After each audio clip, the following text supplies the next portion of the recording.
Eamon Khan here for Seconds Out with Spencer Fearon. Spencer, first place to start with is an impassioned speech in the memory of James Cook. Just what it take to think of those words and deliver them tonight. Got a phone call from Mick Collier, and he said to me that they're going to change the Southern Area Trainer of the Year to the James Cook Southern Area Trainer of the Year, and it was very touching. So since we've lost James, who was my old coach as well, June of this year, it just meant a lot. So it was that. It was like, and that was, didn't write down anything. That was head top, but I know millions of quotes, so it makes things easy, you know. But it was a fabulous turnout as well. It was really, this has been the best one. This has been the best Southern Area Boxers Awards that they've had, and fair play to is it Quiff, and also you guys Seconds Out, because like you guys made it the best because you lot sponsored it. So it's fantastic, man. Thank you. I appreciate it, and it's great to have you here, Spencer. Spencer, I want to turn your attention to last night, that being Chris Eubank Jr. versus Conor Benn. Conor Benn exacted revenge in the rematch. What did you read from that fight? Well, unfortunately, I didn't get to speak to you prior to the fight, because then you would have heard my prediction. You heard it on other channels, and I was saying, like, if you'd have gone to Conor Benn and said, Conor, have a rematch with Chris Eubank Jr. for free, I guarantee you, they said, pay my training expenses and I'll take the fight. If you looked on Chris Eubank Jr. and said the same thing, then you'd get no reply. What Chris Eubank Jr. accomplished in their first fight in April was incredible, because you got to think about it. What top 10 fighters has Chris Eubank Jr. fought in the last 5 years? And that's no disrespect to Chris, because his accomplishments have been fantastic. And I've got a pretty good affinity with an association with both fathers. I'm close to Nigel, who spoke this morning. I'm close to Chris Sr. You know, I speak regularly to Conor. I don't really speak to Chris Jr., but the rest of his team I speak to a lot. Like me and Napa, I've known Napa for years. So it's very, very difficult to say, like, where's your motivation going to come from? You've got that win, and also, you know what I mean, it's called prize fighting. So what's the prize? The prize is the financial rewards.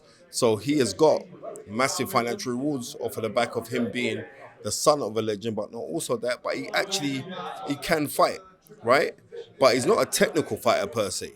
What Chris Eubank Jr. is, he's a very athletic man that likes to fight. There's a difference, you know? And also, I'm going to keep this thing real. If you heard the corner instructions, what they were saying to Chris Eubank Jr., and this is no slant on Bomac, or the other gentleman that was in the corner, I don't know him, right? Like, they were telling him, like, yeah, you're winning the rounds, or you got this one, or I didn't see anywhere where he won the round. And this is a lot to do with relationships. Like, obviously, when you're with a fighter, you got to know what makes him tick. You got to know, so you're playing psychology.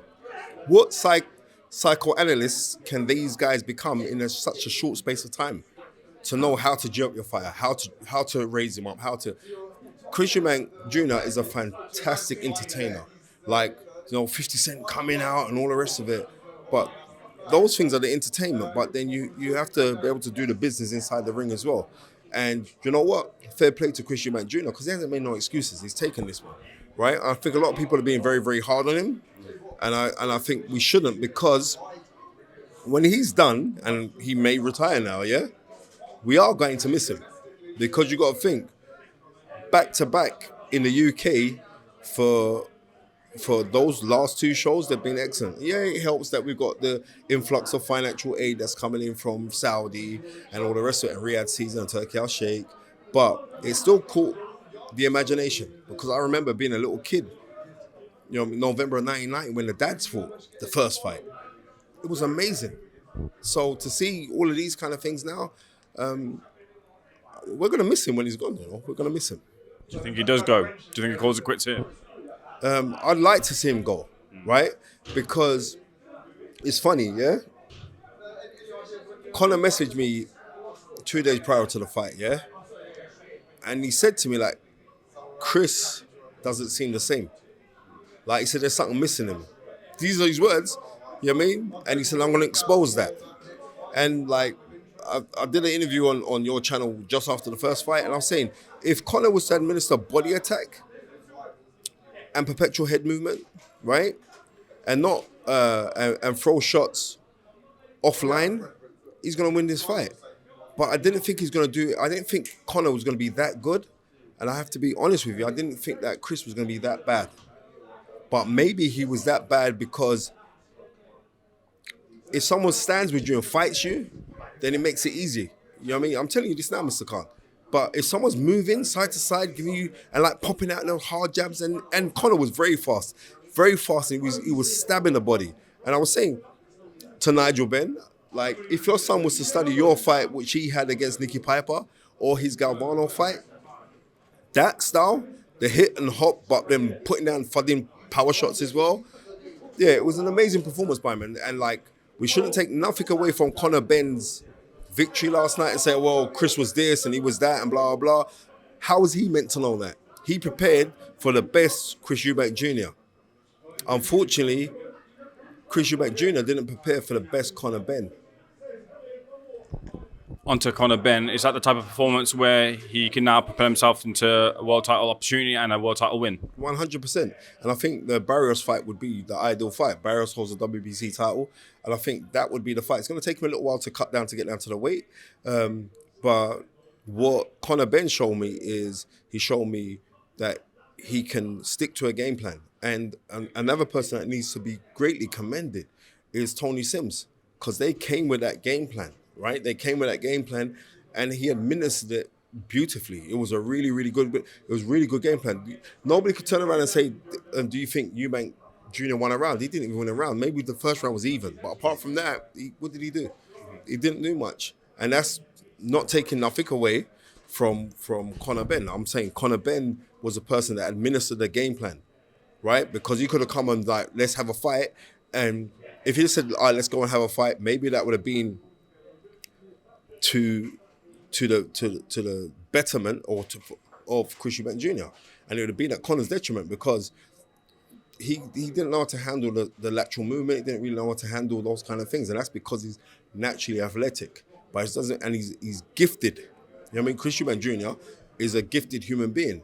But I'm not going to break it down to say like it's to the archetypal of how we say to the technicalities to the purists of boxing.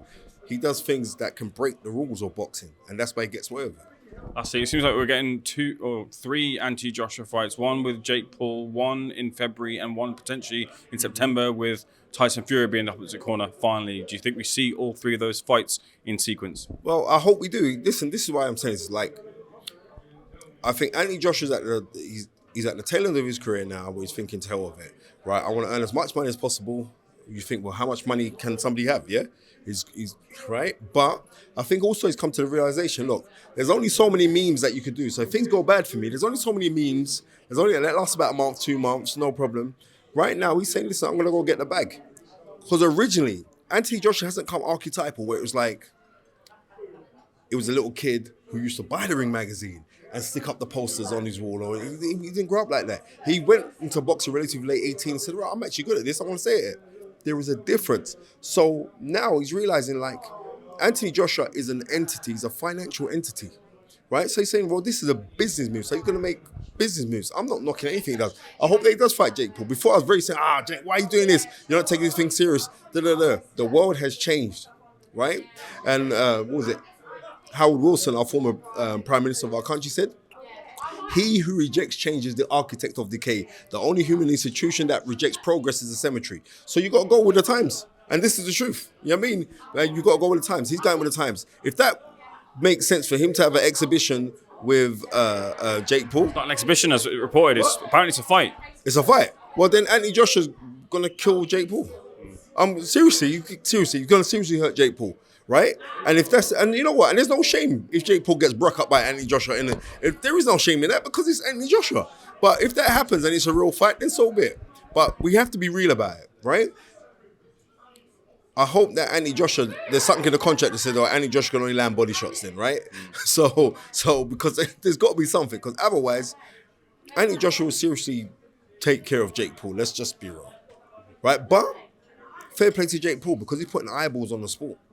Right, and also, I think he just signed Ellie Scottney as well. Yeah, he just signed her. Yeah. Fair play to him because he's making people inside boxing earn money who would never have made money before. So fair play to Jake Paul. I used to be very not anti-Jake Paul, but because I was very cynical. But you know what? You're making people who are real professionals earn money. Then all the best to you. September of next year, Tyson Fury and AJ. I hope that happens. Right? I really do. I hope that happens. What was it? They're talking about 100 mil each or some craziness like that. I hope that happens. It's going to be in the UK as well. Don't know yet. Right. Think so. You think so? Well, Mr. Khan, you got your ear on the ground. You usually know these things, man. Come on, man. Well, London was suggested, but we don't know for certain. Okay. Well, listen, either or either. I'm trying to say this, like that fight there, I think Anthony Joshua wants that fight more than what Tyson Fury wants. That's my honest opinion. I think that Anthony Joshua wants to fight more. But more so, I think this is to become the champion of the British era. And this is why that fight is so important. This is why that fight needs to happen. I don't care if Tyson Fury reduces 10 more times or Anthony Joshua reduces 10 more times. These two need to just get it on. Just for the simple fact, right now, it'd be a hot, juicy fight because it's those two. Spencer, I appreciate your time, your speech, and your presence. Thanks for taking us out, sir. Take care. God bless.